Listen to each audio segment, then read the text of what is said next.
بہت بہت شکریہ حافظ بھائی. آج کل آپ سوائے سیاسی شوز کے کسی شو میں نہیں جاتے، مگر آپ کی بڑی نوازش و شفقت کہ آپ نے ہماری دعوت قبول فرمائی. بہت بہت شکریہ انوائٹ کرنے کا، اور آپ کے شو میں آنا میرے لیے ہمیشہ ایک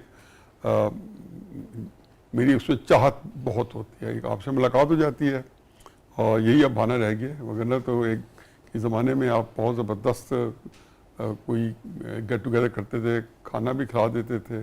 اب محروم ہیں ایک عرصے سے. اب لگے گا مجھے لگتا ہے آپ کی لگتا ہے اس سے ملاقات اب یہاں بھی ہو جائے تو بڑے عرصے بعد ملاقات ہو، پھر سیٹ پہ ہی ہو رہی ہے. ابھی یہ بیچ میں بریک میں ہم طے کر لیں گے کہ کب رکھنا ہے. ابھی شامی صاحب کو بھی پوچھ لیتے ہیں، جتنے بھی سارے دوست ہیں، شامی صاحب کو، سہیل بھائی کو، سب کو پوچھ لیتے ہیں. افتخار بھائی کو بھی ہے، رائٹ والے لیفٹ والے سب سارے نہیں لفظ نہیں نکلنا چاہیے. کہنا ہی میں یہ چاہتا تھا جو فٹ نہیں ہوتا کہ سارے جرائم پیشہ لوگوں اکٹھے کر لیں. حفیظ بھائی یہیں سے شروع کرتے ہیں. یہ جو آپ نے بات کی، جیسے ہم گیٹ ٹوگیدرز کی آپ نے بات کی، آپ کے یہاں بھی ہے، شامی صاحب کے یہاں بھی ہے، افتخار بھائی کی طرف بھی ہے، ہماری طرف بھی ہے، سب ان میں سے.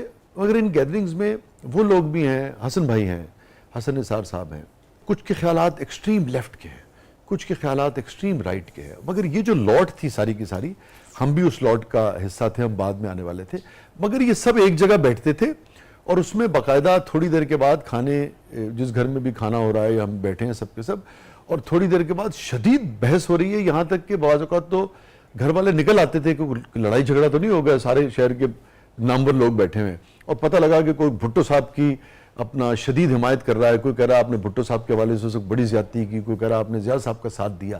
مگر اکٹھے بیٹھتے تھے، بات کرتے تھے، ڈائیلاگ کرتے تھے. یہ نہیں تھا کہ ایک دوسرے کی شکل نہیں دیکھیں گے. کیا ابھی بھی وہی معاشرہ ہے یا بدلا ہے؟ ہمارے پہ تو یہ زمانہ بیت کیا ہے.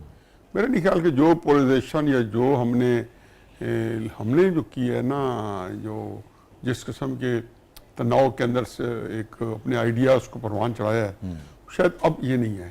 میں اسے تھوڑا ایلیبریٹ کروں گا. جی.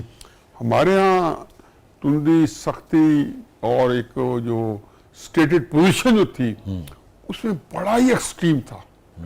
اب یوں اس کا مثال دیں کہ وہ اس میں کلیئرٹی تھی کہ یہ اسلام اور کفر کی جنگ ہے. بالکل ایسی. اب دیکھیں آپ نے بات کی، وہ بھی درست ہے.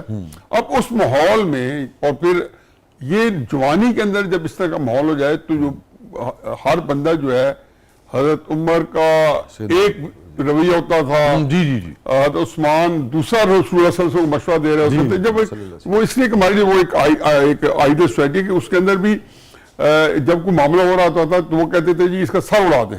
ایک پہلی دفعہ ان کے تو رسالت میں آپ صلی اللہ علیہ وسلم مسکرا دیتے تھے. یہاں پہ تو ہمارے میں لاوبالی پن بھی، پھر ایک تربیت کی کمی بھی اس طرح کی سوسائٹی کے اندر اس طرح کے ماحول میں کیسے ہینڈل کرنا ہے. اور ہم سائیڈ بائی سائیڈ بھی رہ رہے تھے. اسی گھر میں ایک بھائی جو ہے وہ ایکسٹریم لیفٹ کا ہے، اور پھر لیفٹ کے اندر ایک فیشن آ گیا تھا 60s اور 70s میں. میں جو 70s کا اینی شاید وہ میرے میں بیت چکا ہے. فیشن یہ آ گیا تھا کہ میں جی وہ ہوں ایتھسٹ ہوں، میں جی جو کیا کہنا ہے سوشلزم، اور وہ اس کو بیک اپ میں پیکیج ہے. حالانکہ پیکیج نہیں ہوتا تھا. آپ دیکھیں ابھی بھی سوشل سوسائٹی ہیں، لیکن وہ رویہ نہیں ہے جو کہ مذہب کا جو موجود تم کے زمانے میں یا لینڈ زمانے میں کہ مذہب کی بے خونی کرو کہ یہ ہماری سوشل کہیں انڈرمائن نہ کرے. میں ادھر یہ ہمارا موضوع نہیں ہے. میرا موضوع یہ ہے کہ کیا چیز تھی. اب میں جب واپس ہائنڈ سائڈ میں یا یادش بخیر جب نظر دوڑاتا ہوں تو ہمارے اندر ایک چیز کامن تھی، اور اس نے وہ چیز اتنی زیادہ ایکسٹریم پہ ہمارے اندر تھی کہ اس نے ہماری ذاتوں کو نگیٹ کر دیا تھا.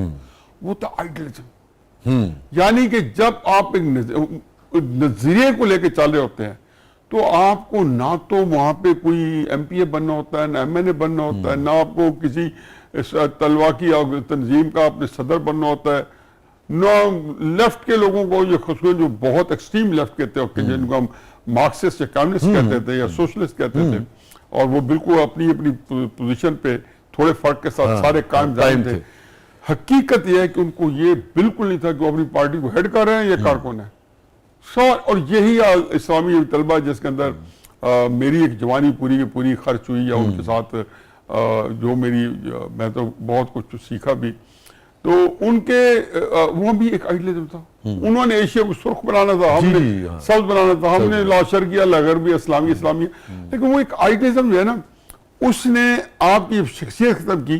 تو جب آپ نظریوں سے باہر یا اس تنوع سے باہر نکلے تو پتہ چلا کہ یہ تو آپ کے وہ لوگ ہیں جن کے ساتھ آپ کی کوالٹیز زیادہ, جو بیسٹ کوالٹیز ہیں. دیکھو ایک آپ کے موریلٹی جو ہوتی ہے نا, اس کے اندر ایک وہ کہتے ہیں کہ بڑا اچھا شعر ہے ظفر صاحب کا کہ آدمی کو صاحب جھوٹ بولا ہے تو قائم بھی رہو اس پہ ظفر, آدمی کو صاحب کردار ہونا چاہیے. تو یہ بیک گراؤنڈ تھا میرا خیال ہے کہ جو آپ نے صحیح کہا, اور اس کے اندر اس کے اندر ایک سچائی تھی اختلاف کے اندر.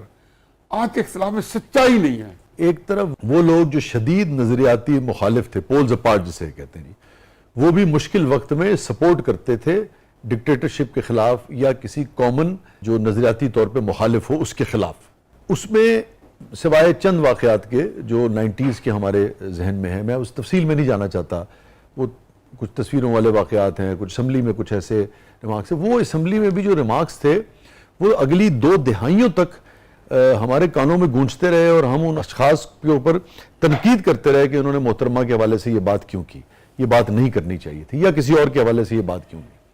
مگر اب تو تنقید کرتے ہوئے جو رویہ اختیار کیا جاتا ہے لوگوں کے خاندانوں کے بارے میں, اور سبھی اب تو اس میں شریک ہو گئے ہیں, کیونکہ بجائے اس کے کہ لوگ یہ کہتے ہیں کہ اچھا اگر ایک کر رہا ہے تو میں کسی صورت نہیں کروں گا اور اس کو بھی روکوں گا, اس کو یہاں لے کے آؤں گا کہ آپ بھی نہ کریں. دوسرے نے کہا نہیں, وہ گالی دے رہا ہے تو میں بھی گروپ بنانا, میں 4 گالاں کٹاں گا. اس کو کیسے دیکھتے ہیں؟ ہم نے بڑی انٹرسٹنگ بات کی. اس سے پہلے میں کمنٹ دے دوں, ہم نے 4 مارشل دیکھے, ایک ایوب خان, ایک یحییٰ خان, ایک ضیاء الحق اور ایک جو ہے مشرف. جی, یحییٰ خان کے مارشل کو بھی خاتمہ میں نہیں لاتا. ایوب خان اور ضیاء الحق اور جو ہے مشرف, ان 3 مارشلوں کے اندر جو ایوب خان مشرف کا جو ڈلما یا ایک تھا, قطع نظر کہ ایوب خان کو پبلک سپورٹ بڑی ملی, لیکن جو سیاستدان تھے وہ تقریباً سارے ہی سوائے تھکے ہوئے سیاستدانوں کے سارے ایوب خان کے خلاف کھڑے ہو گئے تھے. یہی مشرف کے ساتھ ہوا. جی ٹھیک, شروع میں مٹھائیاں بانٹی شروع میں, لیکن تھوڑے بعد میں شروع ہوئے, لیکن پیپلز پارٹی, جمعیت علماء اسلام, آہستہ آہستہ یہاں تک کہ وہ چارٹر آف ڈیموکریسی. ضیاء الحق کو بڑا ایڈوانٹیج تھا. شاہ صاحب یہ آپ دیکھیں, ضیاء الحق واحد آدمی تھا کہ جس نے جب مسئلہ لگایا تو اس کو رائٹسٹ کی پارٹی پلیٹر میں مل گئی کہ ان کو سمجھ آیا کہ ہمارے ان کے پاس قیادت کا فقدان تھا, ان کو قیادت کرنے والا بندہ نہیں تھا, اور وہ ضیاء الحق کے پیچھے لائن اپ کر گئے. جو تقریباً آخر میں ان کی قیادت کے لیڈروں نے ضیاء الحق کو مڈل آف دا وہ چھوڑ دیا, لیکن عملاً ضیاء الحق کو جو رائٹسٹ جو مینڈیٹ تھا یا ایک رائٹسٹ عام آدمی کی سپورٹ تھی. ہمارے مہربان فرید پراچے صاحب آئے ہوئے تھے, میں نے یہ بات کی,